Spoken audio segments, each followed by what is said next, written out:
অবশেষে শেষ হয়েছে পিএসএল এর ফাইনাল। রিশাদ সাকিবরা কে কত টাকা পেলেন? পাকিস্তানি সুপার লিগ পিএসএল শেষ হয়েছে, চ্যাম্পিয়ন হয়েছে লাহোর কালান্দার্স। তাদের জন্য স্মরণীয় মুহূর্ত হয়ে থাকবে, তা নিয়ে কোনো সন্দেহ নেই। তবে ট্রফির বাইরেও থাকে প্রাপ্তি, থাকে অর্থযোগ।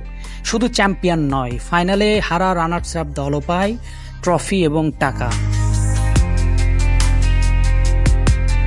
ফাইনালে কোয়েটা গ্ল্যাডিয়েটর্সকে 6 উইকেটে হারানো রিশাদ সাকিব মিরাজের দল লাহোর চ্যাম্পিয়ন হিসেবে পেয়েছে 14 কোটি পাকিস্তানি রুপি, যা বাংলাদেশি মুদ্রায় 6 কোটি 5 লাখ টাকার কাছাকাছি।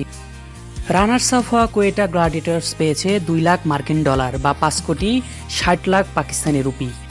এবারের পিএসএল টুর্নামেন্ট সেরা খেলোয়াড় হয়েছেন হাসান নেওয়াজ। কোয়েটায় খেলা এই ডানহাতি ব্যাটসম্যান রান করেছে 399 রান।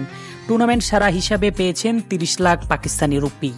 এর পাশাপাশি আরেকটি পুরস্কারও পেয়েছেন তিনি, বিদ্যুৎ চালিত গাড়ি বিআইডি সিল। টুর্নামেন্টের সেরা ব্যাটসম্যানের পুরস্কার হিসাবে 35 লাখ পাকিস্তানি রুপিও পেয়েছেন নেওয়াজ।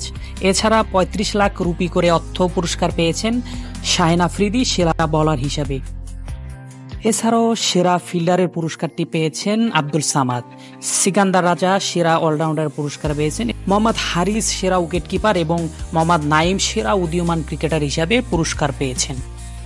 ফাইনালে কোয়েটার 201 রান তাড়ায় লাহোরের হয়ে 31 বলে 62 রানের অপরাজিত ইনিংস খেলেন কুশাল পেরেরা, যে ইনিংসের জন্য ফাইনালের সেরা খেলোয়াড় হিসেবে নির্বাচিত হয়েছেন শ্রীলঙ্কান এই ক্রিকেটার এবং পেয়েছেন 50 লাখ পাকিস্তানি রুপি।